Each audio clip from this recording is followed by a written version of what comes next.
don't have enough eggs. Well, that's okay, I've got this. In this video, I'm going to show you 10 ingredient substitutions that every baker should know. Tip number 1. Have you ever gotten halfway through a recipe and then you realize you're out of buttermilk? Well, you don't need to panic. Simply add 1 tablespoon of lemon juice to a cup of milk and then let it sit there for about 5 minutes.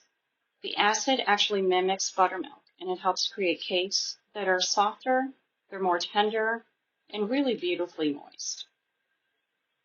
Some other options that you can do is taking plain yogurt or sour cream and then mixing it with a little bit of milk in a pinch. Tip number 2.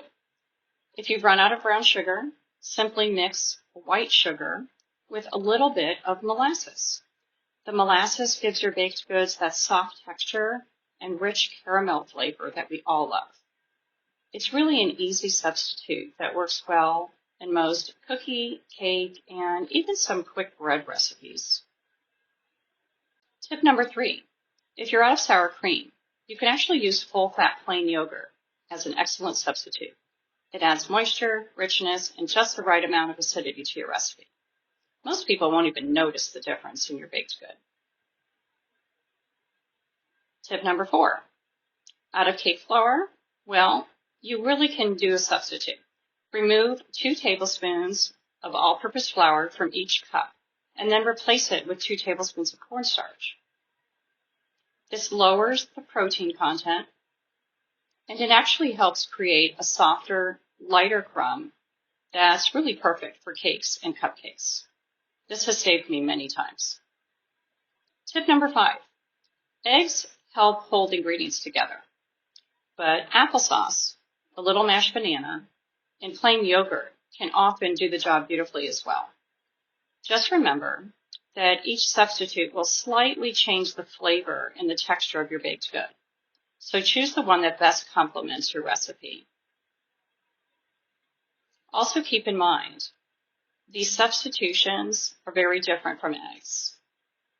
Their substitutions will not really trap air like whipped eggs do, so your baked good will be a little denser. Tip number 6.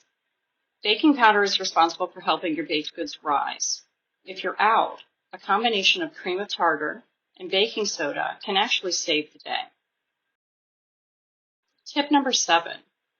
If you don't have any heavy cream in the refrigerator, you can mix milk and melted butter together as a simple way to add the richness and the fat that you need in your recipe.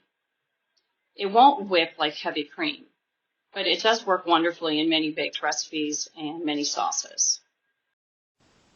Tip number 8. Vanilla is one of the most common baking ingredients, but if you've run out, you can use maple syrup or even almond extract to add a wonderful flavor to your recipe. Just remember that almond extract is much stronger, so a little goes a long way.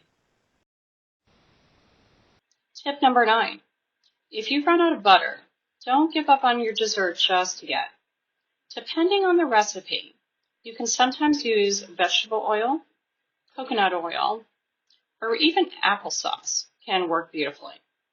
Each option creates a slightly different texture, but all can produce delicious results. And tip number 10. Need powdered sugar in a hurry? Simply blend your granulated sugar with a little bit of cornstarch until it becomes light and powdery. You're actually putting it in your high-speed blender or food processor until it's not grainy anymore. It's a little quick kitchen trick that's perfect for frosting glazes or those last-minute baking projects. Which ingredient substitution actually surprised you the most? Let me know in the comments below, and I'll see you on the next video. Happy baking!